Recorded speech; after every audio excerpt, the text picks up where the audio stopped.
Hello, everyone, and welcome to the Red Leaf Card, your home to the Canadian soccer news and topics. I'm your host, Jacob. On this episode, we'll be recapping on the Canadian Championship of the first round, and we'll be discussing on the expansion teams should be in the Canadian Premier League. We have our guest, Jason. Jacob, how you doing today, man? Great, actually.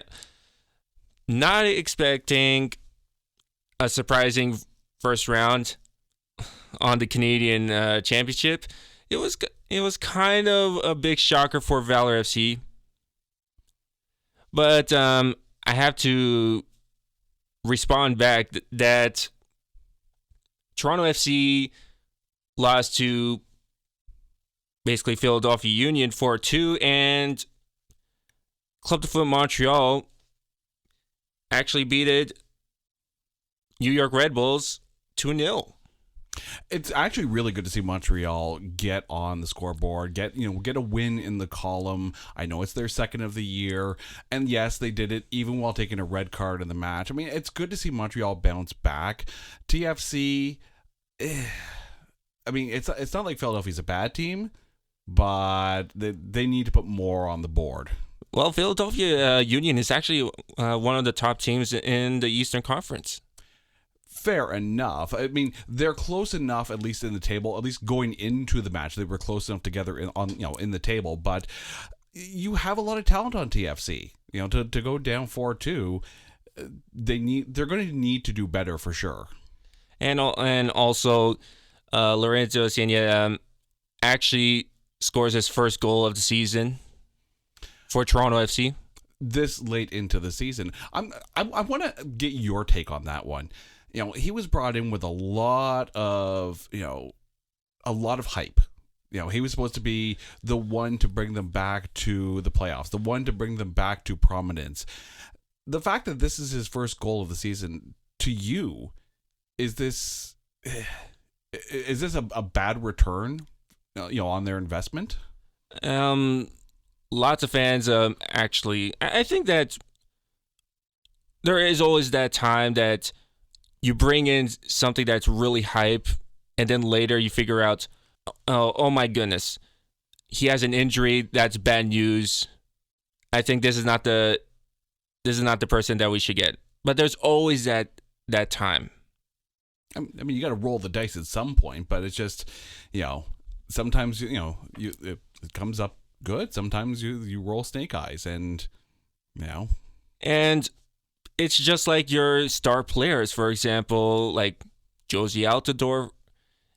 He had during 2018, he's been getting injuries. He couldn't be on the field. Even almost that time that he carried the team in the CONCACAF Champions League. And then later in the finals, he fell apart. I mean, every sport and every team is, their histories are littered with players that, were supposed to be able to bring them to the promised land, but then fell to the injury bug, and then that does happen. I'm not trying to sit here and say that Lorenzo Insigne is the worst thing that ever happened to TFC. I'm just wondering if this is a good sign going forward that he's finding the back of the net, or do you think we need to see more out of him? I think we have to wait until the ending of the season. Or, for example, even during the Canadian Championship, because he's been like the biggest hype alongside with Bernardeschi, for example. Like he's one of the. I think he's the biggest hype bringing in to Toronto FC. He's like that second player to help out for the big hype for Toronto FC. And he's doing well. I mean, don't look to me for advice. I'm the guy who said Vaughn was going to go to the semifinals in the Canadian Championship. So shows you what I know. With when Von Azuri, when we're bringing into Canadian Championship, we could go into that of the Canadian Championship. Von Azuri, people wanted to see, can they upset Club de Foot Montreal in the first round? But that didn't happen. Von Azuri almost, like, they had, when it was a two-legged when in 2019, they played Halifax Wanderers. It was a 1-0. It was a 1-0 game. In the second leg, Von Azuri won, but they lost by aggregates in away goals. Oh, I'm not saying they came in and they stunk the bed. They're going in against CF Montreal. Like, they had a tough opponent in that first round, and I'll give full credit where credit's due. Catalano looked very good in goal for Von Azuri, but it very much felt like a one-sided affair. Montreal was continuously on the offense on this one. And maybe it's the changes in the lineup going into the match, but Montreal definitely looked a lot better, than what they've shown so far in the MLS regular season. But I mean, how much weight do you put into this? You're coming in against a League One Ontario team. You're supposed to win. Like, do you think Montreal felt the pressure on that one? I think Montreal basically know what they're versing. Basically, they're not that team who's gonna basically say, you know what, we'll give you a goal for it. They're just gonna try to lie to you in that, try to get that bait from you, but then later, well, we're gonna score 2 goals, and you're gonna get nothing. I think going into this match, I mean, Vaughn had nothing to lose. You go in, you do well, you make a good showing. You're a League One Ontario team. You're going up against a professional MLS team. Zero pressure going into this one. Montreal looked like they knew that if they didn't do well, if they didn't win, if they didn't shut it down, then there was going to be chatter. There was going to be a lot of eyes on the situation going, what the heck is going on in La Belle Provence? They came in, they did the job well, and they dominated while doing it. I mean, you watch the highlights, and it really should have been a much higher score. Again, Catalano proved himself very well in nets for Vaughn. Yeah, I think he has some potential in playing in a first division league. And sometimes Von Azuri had a chance to actually score a goal, but it didn't do well. Yeah. And sometimes that happens, and, was I wrong? Yes. But did they look horrible? No. Vaughn actually looked very, very good when, in a David versus Goliath situation. Well, we could bring in another League One team. What about BC? Oh, they were celebrating on that one with Rovers knocking out Valor. Like, that game, I mean, that was just constant pressure from Polisi and the Rovers. Like, they came in ready and roaring. Crowd was behind them. Like, clearly they came to play. Valor, they looked lost in their own end. When DSS Rovers scored their first goal, that's basically a sign Valor FC should know that you should not let them score a first goal at the time. But letting a quick second goal shouldn't happen. No, you got to stomp on that momentum. Like, teams are going to score. It's going to happen. But you can't let it happen again so soon. You're right. Like, Rovers brought constant pressure on Valor. And, as they're in, and there were definitely more chances for Rovers to actually score. Like, Valor, it's almost like they had a defensive collapse. It's almost like their radar was broken. Even during the ending of the first half, that's a wake-up call for Valor FC that it should never happen. It should have never happened if you're in a knockout stage of the first round. And like the Valor's head coach, Phil Dos Santos, he's trying to get an ideas for substitutions. It didn't work. No. All they got was a penalty kick from a handball, and that was it. But I would give credit for Anthony Novak getting that goal, but I think that he's going to respond that it didn't really work. Yeah, far too little, far too late. Yeah. And that's the thing. Like, Rovers goes into the halftime up 2-0. Okay, momentum, home crowd feel, it's all good. If Valor comes out in the second half and scores early, or at least pressures early, but they didn't, and Rovers goes up 3-0, like, you can't go into a second half where you were clearly outmatched and continue to be that way. You need to make those changes. You need to fire up the troops. Yeah, you have to get a different tactic that, you have to be more aggressive on the defense, even on the attacking. Yeah, and Valor, they couldn't clear their end for the life of them. Like, it's almost as if Rovers had a beat on the ball constantly, whereas Valor, they were lost. Like, the ball's there. They lost track of who was in the end with them. They lost track of, like, Rovers had great man coverage going in there. And lots of people think about, how did Valor lose? Because maybe it's the pitch that they're playing on, that they're playing on grass. They don't even play on that kind of field. Well, let me ask you, you're Valor, you're going home empty-handed, you're beat soundly by a lower tier team. Are you going to lean on those excuses of, well, we played on grass, we're used to turf, it was the home crowd? Is that going to fly back home? No, it's not. No. But when I react to Valor fans when they lose, lots of people say, fire Phil Dos Santos because we lost. And my reaction is this: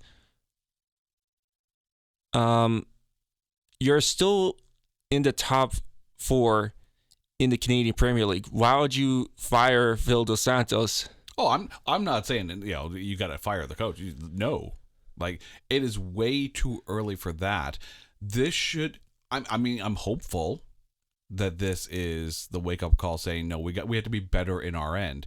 And yes, they did look better, in their week 2 match against Ottawa this week. But I think that was more on the failings on Atletico Ottawa. Like, the fact that Ottawa walked out of that game with a draw, that's, it sure ain't on the part of Valor. Yeah, like Valor FC drawing with Atletico Ottawa 1-1. There's always, and still Valor FC is still first place. Yeah. But I think, again, it's still early in the season, and I think you're seeing a lot of teams that will need to ramp up. And again, like a team like Ottawa, you're dealing with 2 draws, right? A team like Forge, you're still, right? You're not at the top of your game yet. It's still a long season to go. But both Ottawa and Forge, who 2 of your best teams last year, are sitting with 2 draws this early in the season. So Valor needs to, I think, up the pressure before these teams get into midseason form. Yeah, I guess Forge FC could just basically swipe on to next run, next round, because they won 3-0. Oh, they had cheat codes in that game. Like, it was a walk.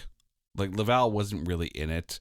But I mean, Forge, for all their talent, it should have been a bit more of a lopsided affair. And a 3-0, yes, it was a lopsided affair. And Laval didn't really look in it at any point. But I mean, you watched the game, right? Yeah. Like from the beginning, FC Laval was just on the first half on attack. Oh, absolutely. But it felt like they ran out of gas halfway through the first half. And then later they try to go on the defensive tactic, go on this balance. But Forge FC was just a W for us. Do you think, and I ask you in watching this, and then in seeing their draw, this past Saturday, does Forge look like the juggernaut that they are, or was this game against Laval kind of easy street for them? I think basically Forge FC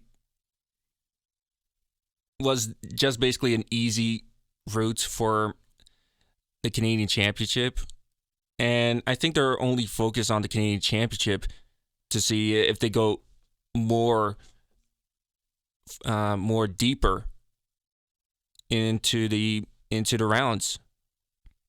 They don't. They want to have the biggest upset, like for example, the 2020 Canadian Championship against Toronto FC.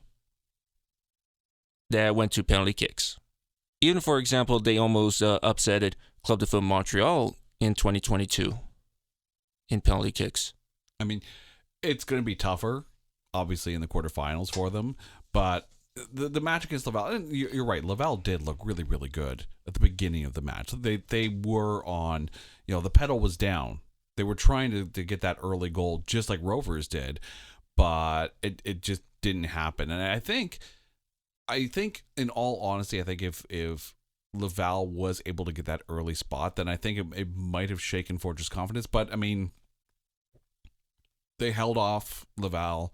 They did well. They did what they needed to do. I'm just not sold on them in the CPL this season. The match against Halifax, they were better against Cavalry than they were against Halifax in week 2. And I mean, that's just my take on it, but I just wonder if they're needing a bit more time to ramp up to speed. It could be both during the season. I think it could be Halifax, it could be Cavalry. Because Halifax hasn't looked horrible so far this season. A lot better than the record showed last year. But didn't make the playoffs. Oh, no, they didn't make the playoffs last year, but Halifax is definitely putting out a better showing, at least early on this season. I think they're improving during this season. Atletico Ottawa versus the Halifax Wanderers. Yeah, speaking of 3-1. Halifax, and we talked about this last week too, in that that week 1 match between the two teams in Ottawa, coming out with a 1-1 draw. It's Ottawa needed to step it up and be able to identify where they needed to adjust. Clearly, they adjusted. The 3-1 match, they looked much better. It was a much more balanced attack. They were spreading the ball around a lot more. Do they still need to tighten their D up a little bit? Yes, but they had a much more all around attack on this one. And when you talk about this match, I think lots of fans still got upset. It's at a neutral site. Yeah, they were at York. Yeah. The downfall was that the Halifax Wanderers did not show up at that match, but Atletico Ottawa fans did. Well, I mean that's a long drive, right? But I mean, if they were there in Ottawa, sure, great. But, it's not a far drive from Ottawa to York. But I mean, just because the fans aren't there doesn't mean the team isn't, right? And Halifax didn't adjust from that first match. Ottawa did. Yeah, they, Atletico Ottawa did put out that the estimated fans that showed up was 50. Yeah, I'd believe that. Yeah, but when we're talking about how the Halifax Wanderers and Atletico Ottawa played, Farron scored the first goal, and then later they responded. Malcolm Shaw scores to take the tie, Mm-hmm. and then later Atletico Ottawa almost Carl Wimet almost scored, but the post denied it, and Diego Espejo just kicks it in. That's what Valor needed to do against Rovers, right? Yes, okay, they allowed the first goal, but you need to respond. Ottawa responded. They adjusted. They did what they needed to do, and I think it helps. That this is basically game 2 of the back-to-back. You're a little bit more familiar with the opponent, especially early on in the season. But I mean, Ottawa showed why they were top of the table in the CPL last year in that match. They just need to do that on a more consistent basis in the regular season. And bringing in Maxime Tissot. Oh no, there was a game changer at that point as well. Like he helped balance that attack. He helped put the pressure on. Like where Ollie Bassett was the difference maker for Ottawa in that first match against Halifax, Tissot definitely diversified the attack, if you will, and ended it. Mm-hmm. Even, for example, after the match, York United versus Vancouver FC. I'm gonna put this out there. York should not have won that match.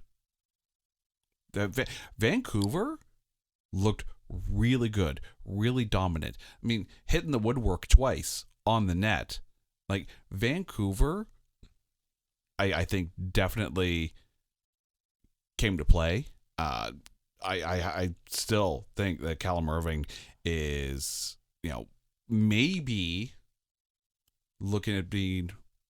It's gonna be weird between Irving and Gazdov, who's going to be the best goalie in the CPL this year, and I think you can make an argument for both. But I mean, you mean York United versus Vancouver FC? You have Callum Irving, yeah, and I'm just saying, like, Nico Giosopoulos. Yes, but I'm saying, like, as far as the CPL season as a whole, I think it's going to go down between Irving and Gazdov with Pacific, who's going to be the best goalie, because Irving definitely showed basically Vancouver's secret weapon in this. But I have to point out, right, the penalty that led to the Babuli penalty kick goal early on in the match, right? Basically the decider. My reaction was that shouldn't have been a penalty. I mean, you could make an argument either way, but the thing is, the push on Robe in the 90th minute, that if you're going to call that and give Babuli a penalty kick, you need to do that at the 90th minute. Vancouver should have gotten the penalty kick on that one. Yeah, I've heard that there was an uncalled penalty. It was basically a very similar push off. And should have been a penalty for Vancouver FC. Yeah. And they didn't call it. Yeah. If you call it early in the game, you have to call it at the end of the game. I don't care how close to the end of the game you are, right? Babuli, I mean, made no mistake. There was zero question on that penalty kick. And yeah, like, again, you could argue that it was a penalty, but I think the push off on Robe, it should have been a Vancouver penalty kick. They were calling for it. Yeah. I think York was lucky to get away with that win. Vancouver, to me, was dominant in that win, or at least in the loss. And it's only the fortune of getting that penalty kick that is now seeing York United in the quarterfinals. Well, at least after that match, they faced off again. Well, Vancouver FC gets the win. Oh, and that was a good win. Yeah, it was a good win. Like, slow clap, bravo to Vancouver FC for getting their first Canadian Premier League win on that one, scoring their first goal. And the nice thing too now is that they, eventually, in 2 weeks' time, they're going to get to go home with not just, a couple of goals under their belt, but a win under the belt, and the pressure won't be on in that home match. We were talking about that last week. If Vancouver doesn't win at all before that home opener, how much will the pressure? They just released the pressure valve. They did, and Vancouver looks really good. They looked good against Pacific in week 1. Yeah, they looked good, even in the loss to York in the opening round of the Canadian Championship. They looked really good in this week 2 win. I know I was hesitant about Vancouver the beginning, in last week, my predictions. If they keep playing the way they're playing, Vancouver's going to make some noise this year. You got top-notch goaltending. You have a balanced pressure. All they have to do is move the ball a couple of inches one way or the other, and they'll actually they have more posts and crossbars this year so far than they do goals. So that shows you just how close they were. And here, everything started to come together. Yeah. Now we go to the island, Pacific FC versus Calgary FC. Reaction to that? Oh, this was the Emil Gazdov show. It absolutely was. It was a very even match, and I know I had Cavalry going all the way to the finals and potentially winning this, but you had 2 very good teams, and Cavalry just ran into the better goalie. And even in penalty kicks, right? There was the one that Gazdov should have had. Almost, it just slipped, And yeah, they were battling poor weather in the first half. Yeah, but you had 2 teams really go tete-a-tete, and it could have gone either way. I as much as you hate to see a game end in penalties, this game deserved to end in penalties because it was that good. And yes, I will say it again. If Callum Irving doesn't win goalie of the year, kudos at the end of the CPL season, it's because Emil Gazdov is, shining bright on the island. Well, he's the top only 2 goalies that has the clean sheets alongside of Yesley. Mm-hmm. Which Yesley didn't perform during the Canadian Championship. It bodes well that it feels right now that the better teams are definitely in the West when it comes to the CPL table. Score for show, but defense wins championships. Yeah, well, you could agree with that. Mm-hmm. And they're still facing off again when they were when it was the Canadian Championship. They're going to be versing again. That's another one. Yeah, no. Admittedly, we are recording this before that game happens. We'll probably have a little bit of reaction, in the following week. But if the season continues to go as we've seen so far, I don't think it's a far cry to say the Pacific runs the possibility of sitting atop of the table at the end of the season. They seem like the complete deal this year. So which team? Pacific. Oh, I think that we do have big upsets. But when you think about it right now on the second week of the Canadian Premier League, I'm just questioning what happened to York. It's a really good question, and it's. I'm not quite sure I know the answer. And that's. Is it a failing of York, or is it just the other teams doing what they need to do because they know they need to be that good to beat what York represents? I always question this. They have De Rosario. They have Brian Wright that they got from Atletico Ottawa. And a lot of key players, even young players that did well right now. I think York United, if they completely continue on like this, who's the real fault? Let me ask you. You mentioned all these players that are, as we kind of mentioned with Lorenzo Insigne with TFC. Is there an overabundance of pressure on York to excel and to be better than all of these teams? And it's just a matter of the other teams playing up to the competition. Could be, yeah. I mean, yes, they won first round Canadian Championship, by luck of the draw as far as the penalty kick goes. They lost to the better goalie in week 2. It remains to be seen. But I mean, if you're not able to beat Callum Irving, you're definitely not going to be able to beat someone like an Emil Gazdov. I think there are teams that, I still think York is better right now than Halifax. I think they are maybe on par with what Ottawa's producing, but it could be a changing of the guard at the top. Yeah. So, when we bring it to the quarterfinals, that Forge FC is going to be versing Atletico Ottawa in Ottawa. Toronto FC is going to be versing Club de Foot Montreal. That's going to be a good match in BMO Field. York United is going to be versing Vancouver Whitecaps at York Lions Stadium. Pacific FC is going to be versing TSS Rovers. That match is going to be insane. And if you just take a look at that, obviously Montreal, Toronto, you've got a natural MLS rivalry that, depending on if the adjustments that Montreal have made stick, then there's a good possibility that Montreal, survives that one.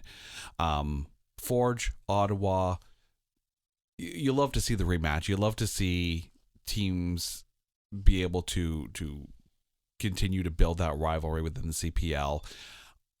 I still think Forge wins that one, just because Ottawa still needs, I think, to not smarten up, but at least shore up their defensive lackings.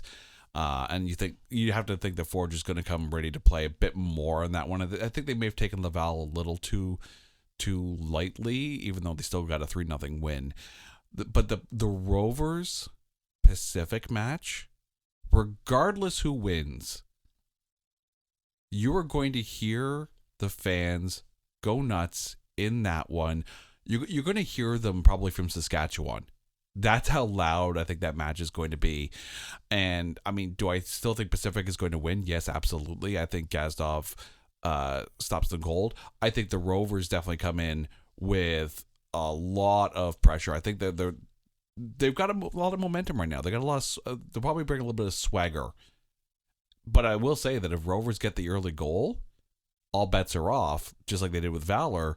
But I don't think they're going to have that chance against Gazdov. And I think, the Whitecaps, I hope, handily walk on into the semifinals. Well, I think that, but I always think about Pacific FC versus Rovers. But the question is, what happens if you let them score the first goal? Or even the second, and you're still scoreless. I'm not going to lie. In my opinion, that's going to be a low-scoring affair. I think whoever wins that match, it's going to be 1-0, or it's going to go to penalties. And if it goes to penalties, I think the edge is on Pacific. The better goalie will stand out on that one. There was the one stop. There should have been 2 by Gazdov. It shouldn't even have been as close as it was as far as 5-3 on penalties. Like, it was just a slippery ball in bad weather conditions. I don't fault him on that one. Is it probably frustrating for him? Yes, absolutely. But he guessed right twice. He was the difference maker in that one. Rovers, however, they're playing with house money. They're literally playing with house money at this point. Should they have made it to the second round? Maybe not. But they proved that they deserve to be there. They knocked out the higher tier team. They did it emphatically. Like there was no question. Valor wasn't even in it. Rovers in a walk on that one. But I think it's a different beast when you're going up against Pacific. Yeah, even for example that the league is already their first appearance in this competition. I think that's one of the biggest upsets, that you're just appearing for your first time and just basically don't even know who they are. You think that you're just gonna win this easily, and then later you figure out they just score more than you. You take the blame to yourself. Oh, it's Rovers are now Cinderella at this point, right? They came to the ball, they came to dance, and the slipper's on the right foot. The one that scores the goals. I think no matter what happens now, Rovers walks out with their head held high. Yeah. And that bodes well, for those League One level teams, right? The fact that they can come in and knock out a team that, by all rights, probably should have won, but didn't show up. And so long as they keep it close against Pacific, then I think that, there's a lot that could be said for the possibility of maybe at some point looking at, League One teams, somewhere down the road, once the CPL gets bigger, the idea of relegation and promotion between those League One teams and the CPL. Yeah, even talking about the expansions. Mm-hmm. We think that there's a possibility of cities that could possibly get an expansion team for the Canadian Premier League. Well, right now, okay, you have to think that Edmonton will hopefully at some point come back if the money is there, if the location is there. I mean, obviously, you're taking a look at teams like Saskatoon. You want to try and diversify across the provinces. And I think if you put a CPL team in Saskatchewan, whether it be a Saskatoon, whether it be a Regina, they will embrace it. You take a look at the CFL, right? Teams in the West are rabid when it comes to their CFL teams, right? There is a massive difference from an Argos crowd or an Alouettes crowd versus a Saskatchewan Roughriders crowd. They love their team out there. And I guarantee you that if a CPL team ends up in Saskatchewan, it's going to be wholeheartedly embraced. I think it's a great spot to put it. But I think you also have to expand to provinces that don't have teams. Bringing up to the Saskatchewan teams that going to have one in Saskatoon. I think having one in Regina, it brings in that rivalry and brings in more fans. Mm-hmm. And which you mentioned about the CFL, and I'm hoping that Edmonton comes back to get their team back with a better ownership of it, and a better place to have their team basically play, which they play at Clark Field, and they play right beside a larger stadium, which the Edmonton Elks play. Mm-hmm. But I mean, just because there's a large stadium there doesn't mean there should be a team there. And we saw that with the Argonauts when they were playing their games, at the Dome or the Rogers Center, right?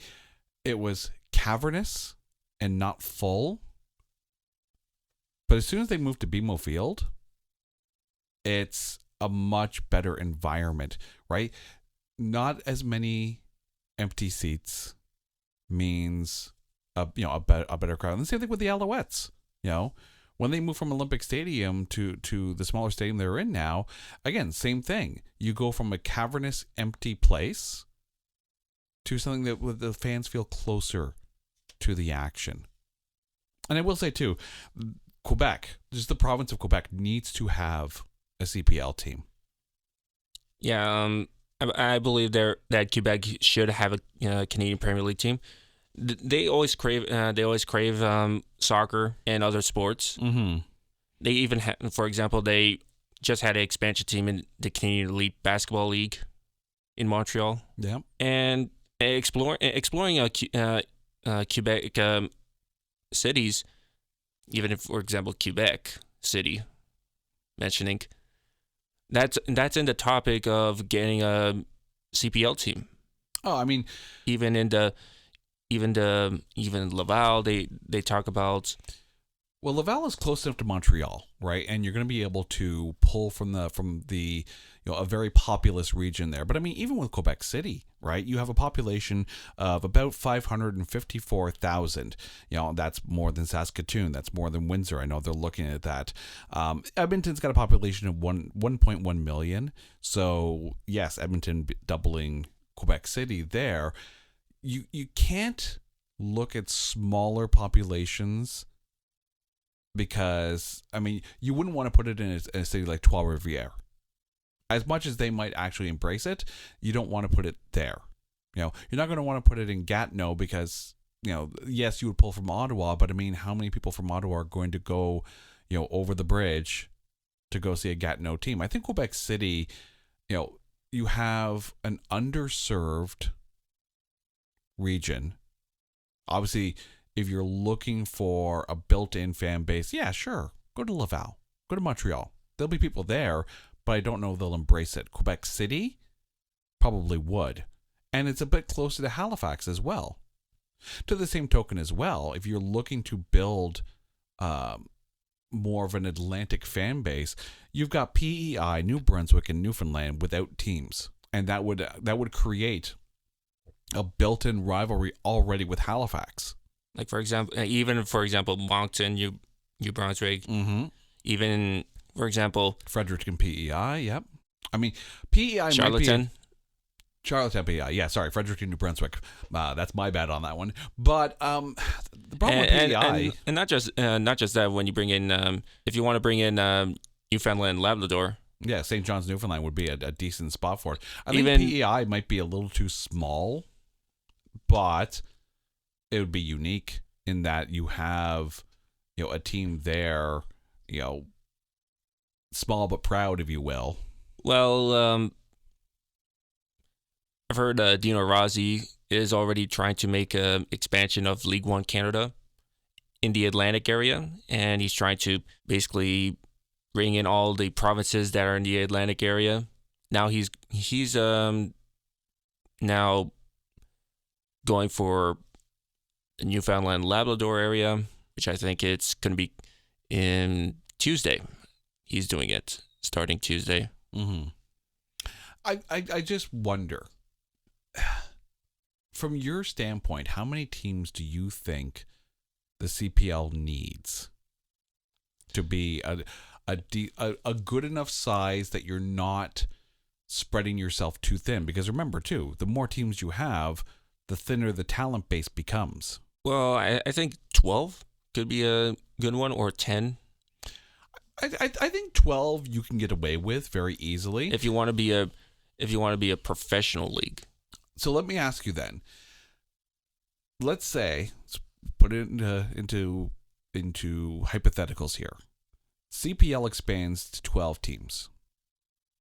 And for argument's sake, we'll say Saskatoon, Windsor, maybe St. John's, Newfoundland, and Quebec City.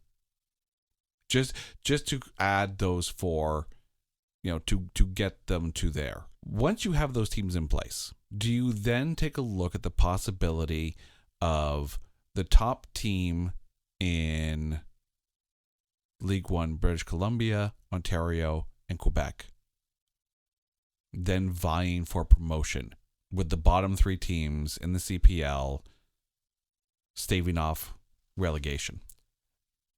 When I think about promotion relegation, that is, I think that they should get they did not even establish a second division league yet. So I think you would have to add like 10 teams for the second division league. And to be honest, I think that you get all provinces for League One Canada, and how it goes on, it'll be, you have their interprovincial league, which is League One Canada, and the one who wins it gets promoted to the second division league. Well, I mean, you've got League One Ontario right now looking at what they're calling Plan 2024 and creating 3 tiers within League One Ontario with promotion and relegation between the 3. But I just wonder, with the possibility of having more teams in CPL, does it make sense to draw from the lower league or the lower tier as a possibility? I mean, we've seen just how excited, and yes, I fully recognize that a lot of this has to do with Ryan Reynolds. We're seeing the attention that Wrexham is getting and the celebration of their promotion. Yes, admittedly, it's an outside influence that's drawing our attention to it. But I mean, Ryan Reynolds aside, Wrexham, achieving promotion is a big deal to fans of Wrexham and in the area. Imagine here the idea of a team like Rovers potentially making or joining the CPL due to promotion/relegation. Could be a possibility of a promotion relegation. Was it Ryan Reynolds is from Burnaby? I do believe so. Offhand, I'm not quite sure what his and we see him too showing interest in the NHL with the Ottawa Senators. Now, I'm not saying It's Ryan still Reynolds... pending. It's still pending, but at least, definitely interested in it. But, I mean, I'm not saying you need someone like a Ryan Reynolds to show interest into the CPL, but I have a feeling that these teams, these fan bases, and you heard it in that Rovers match against Valor. You heard how excited they were, right? For a smaller team to be able to at least have a chance at promotion. And I think, too, the idea of relegation for teams that are, for lack of a better term, crap the bed, all things being equal, you take a look at last year, a team like Edmonton, a team like Halifax, it didn't do very well. Put them in a one-on-one, or even a 2-leg against a team like Rovers or Vaughan or Laval, that were top of their table and champions of their respective leagues. Do you think that in saying a 2-leg, make it fair, do you think Halifax or Edmonton would have been relegated against one of those teams last year? Well, I think of FC Edmonton would have been relegated. Halifax maybe not so much. I don't really think Halifax Wanderers would have been relegated because there's no League One Nova Scotia. No, but I mean you could argue. But if we're talking about if they had a League One Alberta or League One Nova Scotia, I would say yes to that. And to be honest, I think I bring into this, if every province has a League One league, I would still say there should be a promotion relegation. But if there was a second division league into this, it has to grow to it, because right now you still have the First Division League, which is the Canadian Premier League, and you have the third Division League, which are basically League One Canada. But the question is, where's the Second Division League? There's the problem too. I mean, if you were to get enough teams in order to be able to, let's say it's 12 teams, right? And you're able to spread it across Canada in a way that you can break it up regionally. Right now, okay, Halifax basically holds down the fort for all of Atlantic Canada and arguably Quebec at this point, right? You have 3 teams in Ontario with Forge, Ottawa, and York. Yeah. Right? So those 4 teams are literally one half of the country. And then on the other side, you've got Cavalry, Valor holding down in Manitoba, and Pacific and Vancouver in the West. So I think if you have, say, a League One Alberta build up, because there's been talk about that. Which right now they're in their exhibition right now. Mm-hmm. So I mean, if you had the champion of League One British Columbia and the champion of League One Alberta go head to head, the winner of that basically faces, gets promotion against, the worst West Coast team. The Second Division or the First Division? I'm talking going straight to the CPL. Think about it, right? Last year, just take last year for example, right? You would have had Edmonton in the West and Halifax in the East. Okay, so in the West, if Edmonton was facing relegation against the winner of a match between the winners of, say, a League One British Columbia and a League One Alberta, and that winner gets a promotion opportunity against FC Edmonton, and then in the East, you had Halifax basically being the worst team in the East amongst the Ontario teams as well. So if you had a one-off match with the winner of I guess in this point it would be Vaughan versus Laval. So the winner of Vaughan versus Laval match goes up against a team like Halifax, who was bottom of the table in the East. Then you can sit there and say, okay, well, Halifax then gets relegated, I guess at that point, to the League One Atlantic, if you will. It's almost like you have to split the country in half as far as, create this League One West, League One East, and merge the two. When I think that when I hear the League One Atlantic, I think that when you're bringing all the provincial provinces together, I don't like that bringing all the provinces in the Atlantic area. I think that each province should have their own league for League One. And I think that Nova Scotia could do it. I think New Brunswick could do it. I think Newfoundland and Labrador could do it. But when we're bringing Prince Edward Island, I think they should could actually move into New Brunswick if they could or not. Well, I mean, obviously British Columbia and Alberta have their own, just like Ontario and Quebec have their own. I think if you were to create a third one out east where it's just League One Atlantic, and you had the Atlantic provinces within one, you could also have a League One Prairies and have Saskatchewan and Manitoba combine into one. And then you would have 3 smaller leagues on either side of the country. If you really want to get crazy with the expansion, you could include the territories as well. But I mean, I don't think you could easily put a team, whether it be a League One level team or a CPL team even, in the Northwest Territories or the Yukon, and definitely not Nunavut. I think the population may not be there, and I just don't know. I don't know why they haven't even thought about expanding to the territories. But I mean, it's a moot point if the player base isn't there too. Well, the Yukon used to have a soccer team and was playing against like the Alaskan teams. So let me ask you then.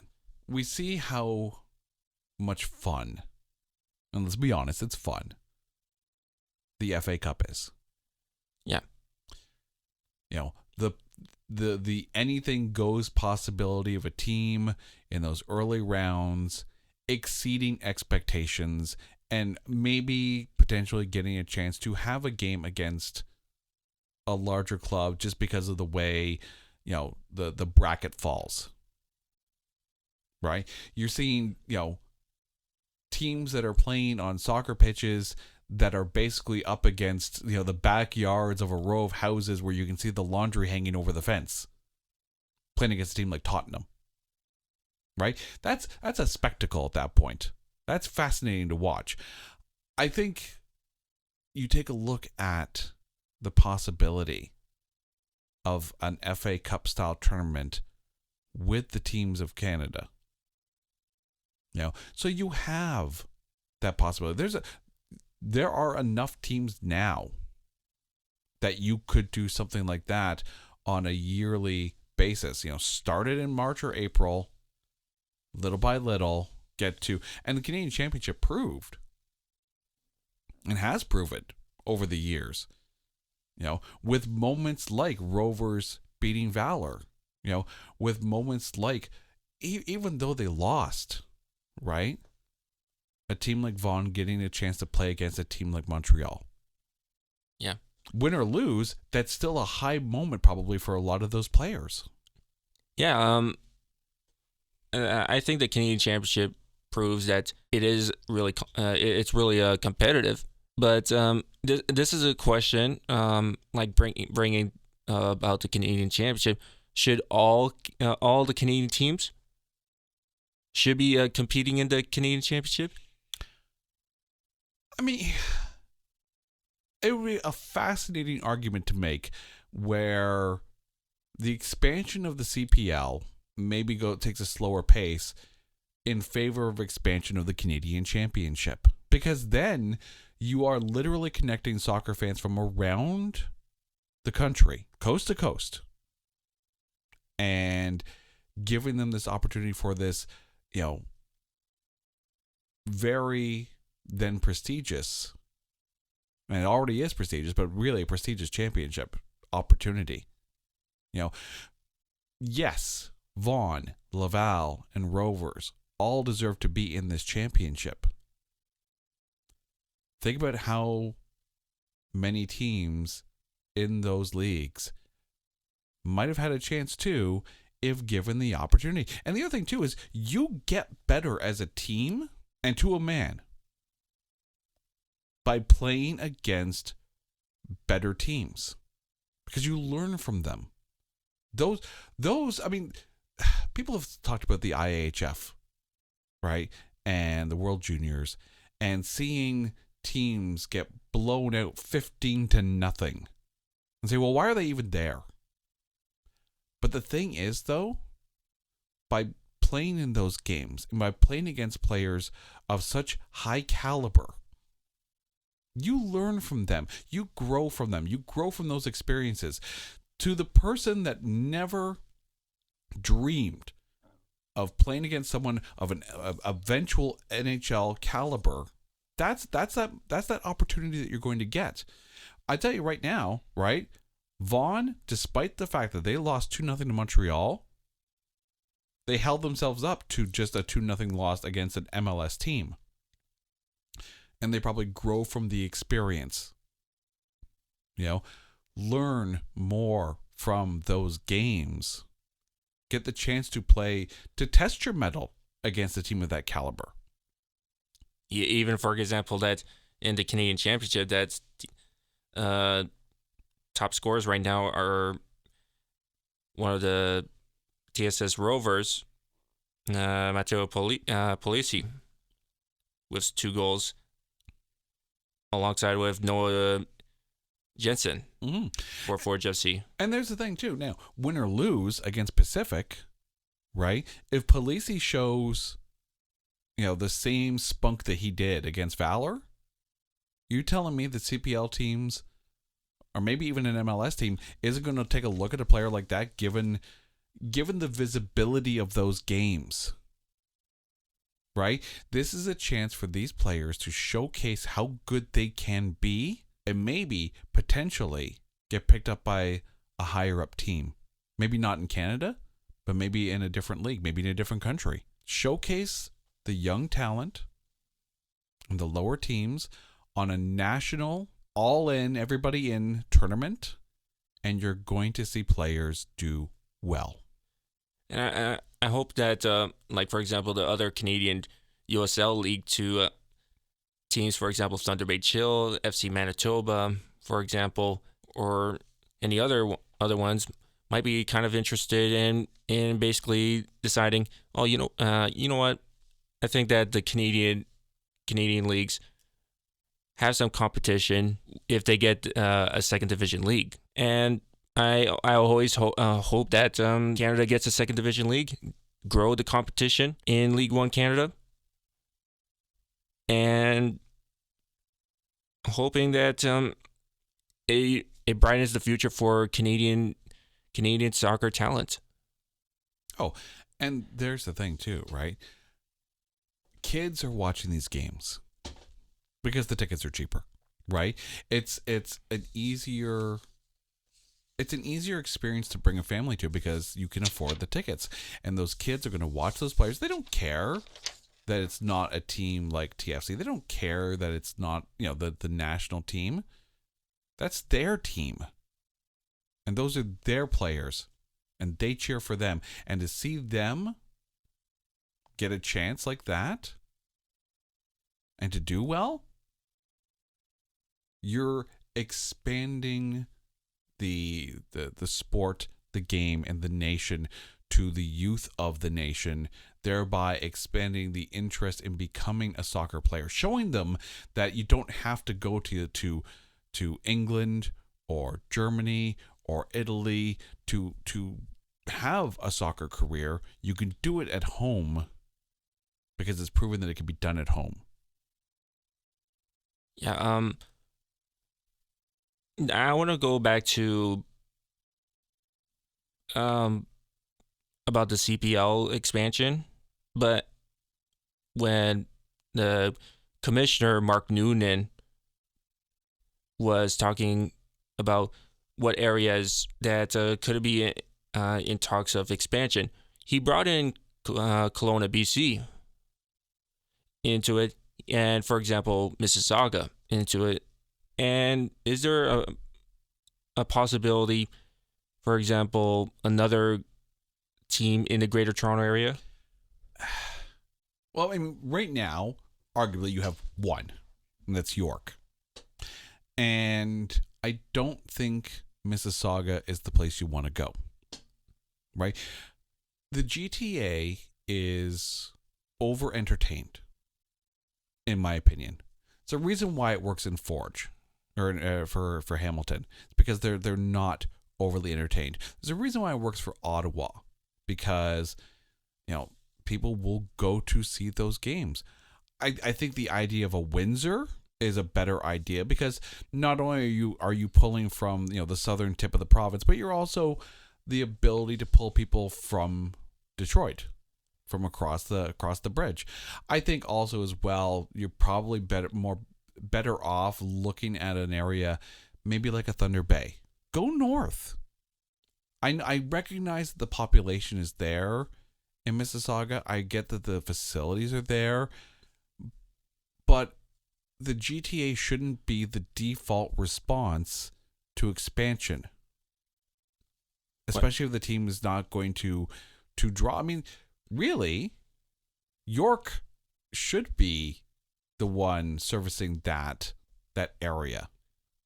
When you think about other, like, for example, England, they have a lot of cities in the London region. The difference there, though, is that I think you have a better option in selling a second hockey team in a state like Mississauga as opposed to a soccer team. Soccer is like bread and butter in England. You could put soccer teams on every street corner and people would still show up. I don't know if you're going to get that in Mississauga. Yes, you have a much more multicultural, diverse population in Mississauga, in Brampton, than you do, say, in Scarborough or for lack of a better, like right in the GTA. So I think if you are leaning on the GTA, Mississauga and Brampton might not be the worst idea. But I mean, why? You have a huge province go to London. If you're so inclined to stay on the 401, go to a place like London. Go to Kitchener. It's still close enough that people in the Mississauga area can go, but go where the people don't have anything. Yeah, that's a good example. There's another question I could bring up. Well, which city would you think is not going to be in the Canadian Premier League, but you actually want that city to be in it, but as a roll of a dice of like being a small town of actually winning the championship? If I'm taking a look at the country as a whole, and I think a place that would embrace it, but never will get one, I think basically anywhere in Prince Edward Island. I think the population is too small. The logistics are too hard to justify. I think, Charlottetown could very well happily embrace a team, but I just don't see Prince Edward Island as a priority for getting expansion. I mean, the fact that they're looking at Kelowna, clearly British Columbia is loving what they've got, Pacific and Vancouver, but I don't think that you want to oversaturate too much. I think Saskatoon or Regina should be a priority. I think the Quebec City should be a priority. I think that, Edmonton, maybe not so much, but to have something in Alberta as well, right? To rebuild that rivalry against Cavalry. I think the GTA is not the answer. I think St. John's, Newfoundland could very well be. I think New Brunswick could very well be. But just, don't look at the GTA as the be all end all for it. Yeah, I really agree that Prince Edward Island is one of those. And since they hosted the Island Games in this second season. In the bubble. Yep, in the bubble. And I could also bring up St. John's, Newfoundland, and Labrador. That's also a good place to have it if they could even expand it there. But it might not even happen. I can see that with Newfoundland, there being a concern with we've seen in recent years because of climate change, just some of the devastation that's happened with some of the storms that have hit the Atlantic provinces. So I can see how there might be a hesitation to put more teams in Atlantic if they're going to be, weather affected. That's a situation I haven't really heard, people really address that. But I mean, if we're seeing it more and more almost every year, one Atlantic province or another gets hit real hard. And, as much as a team might be needed out there for morale and for tourism, there's a risk assessment there as well. Well, for example, there was one match that had to be basically rescheduled in Halifax, and then later they had the match and basically everything was damaged during for the camera areas are. Yeah, you can't look at expansion without looking at the future possibility of external factors that you have zero control over. Yeah, and that's a full time in this episode in the Red Leaf Card. Thanks for listening. Until next time, I'm your host Jacob, subbing out.